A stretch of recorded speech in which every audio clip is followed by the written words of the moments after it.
Tuan-puan, ada cermin ustazah lagi tuan-puan. Seorang isteri datang jumpa ustazah nak cerita masalah hidup. Ya, tapi lepas tu dia cakap, ustazah, saya dah cuba layan suami sehabis baik yang saya boleh layan. Ustazah dengar cerita dia. Dia kata, saya ustazah, suami saya sampai tak tahu air kosong letak kat mana kat dapur. Macam mana kita layan suami? Ada tak jenis sampai tahap suami kita tak tahu kat mana air kosong kat dapur? Apa maksud dia tu tuan-puan? Sebab suami dia tak pernah ambil air kat dapur. Suami dia tak minum ke? Kan kita tanya kan? Ya, suami dia minum tapi tak perlu sampai dapur. Isteri dah datang bawa atas dulang air kosong, air kopi, air teh. Tak sempat ke dapur dah bawa dah. Dia punya layan first class. Suami saya ustazah breakfast kat dalam bilik. Ini yang Allah dah tanya jumpa ustazah. Ustazah sampai dah tak fokus daripada masalah cerita dia. Ustazah terfokus dekat cerita breakfast dalam bilik.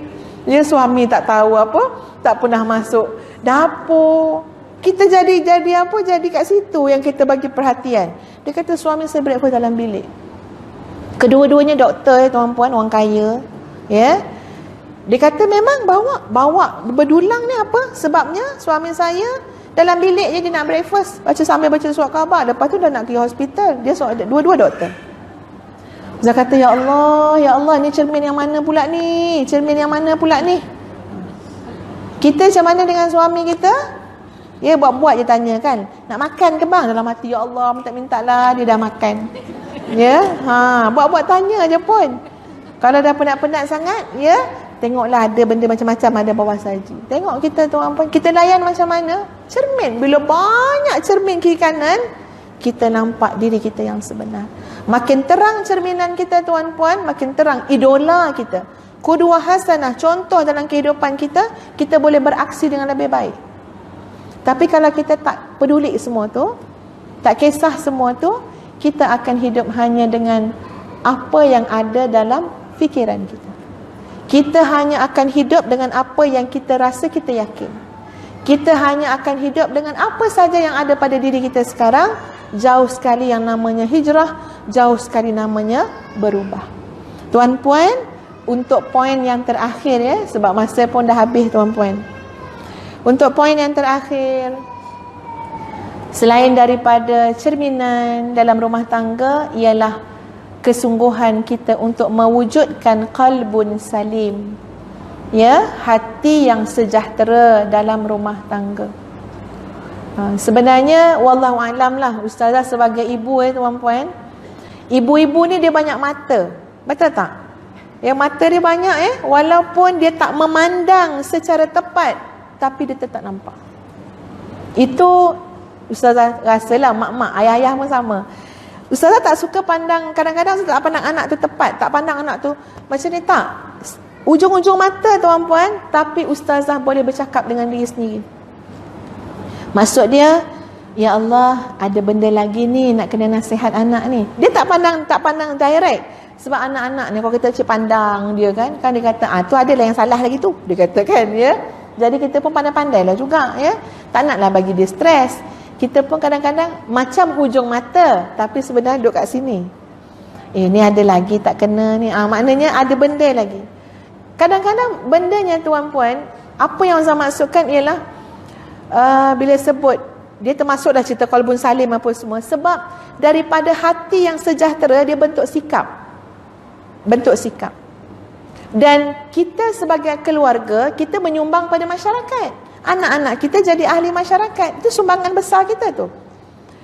Dan subhanallah, berapa banyak akhir zaman ini kita berdepan dengan sikap-sikap yang buruk. Sikap tuan-puan, sikap. Ustazah pergi dekat jabatan. Ada satu jabatan lah. Jangan tanya kat mana apa semua saya takkan cakap lah, kecuali dipaksa, ya. Dah lama lah cerita ni tuan-puan, ya. Tak nak terlalu spesifik sangat cerita detail, nanti orang agak-agak pula kan.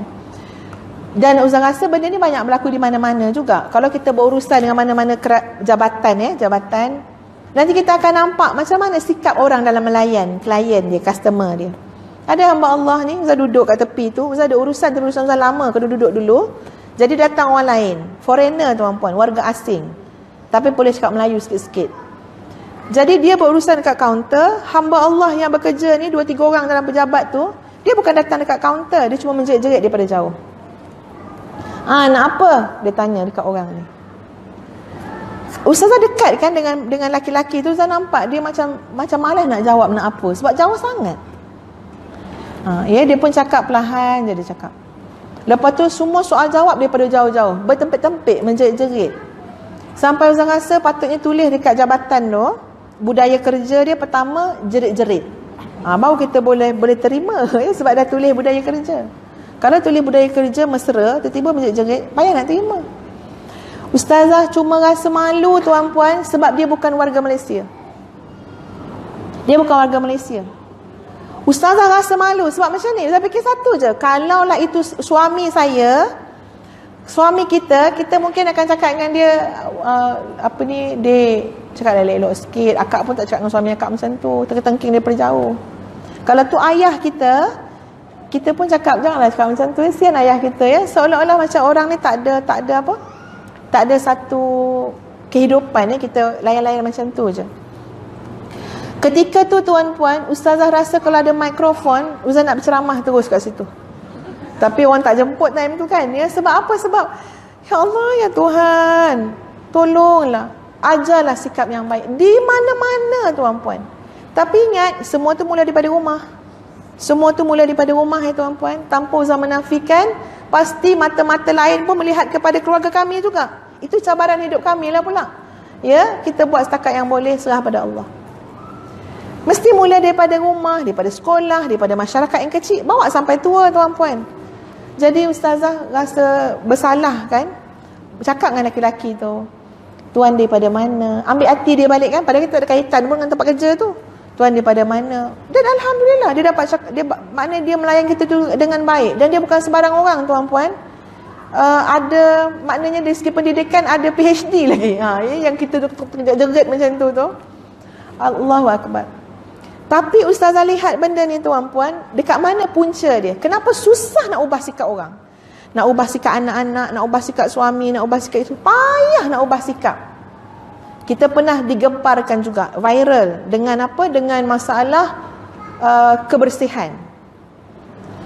Yang itu duduk dalam sampah, yang ini duduk dalam sampah, yang itu duduk rumah bersepah, terpaksa panggil macam-macam orang tolong. Tanpa ustazah menafikan mungkin ada isu-isu lain, tak sihat dan sebagainya. Tapi sebenarnya memang parah masyarakat kita tuan-puan dengan isu kebersihan.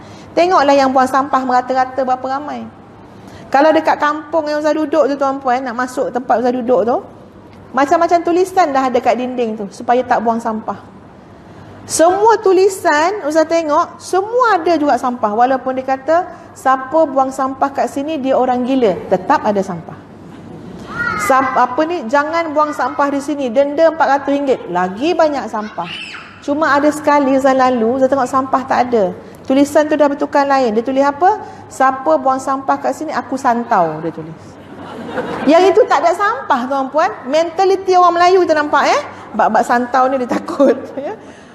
Macam tu ke sikap kita nak kena bentuk dengan sampai santau-santau ke? Nak ubah sikap? Allah Akbar. Tak tahu nak cakap lah yang ni.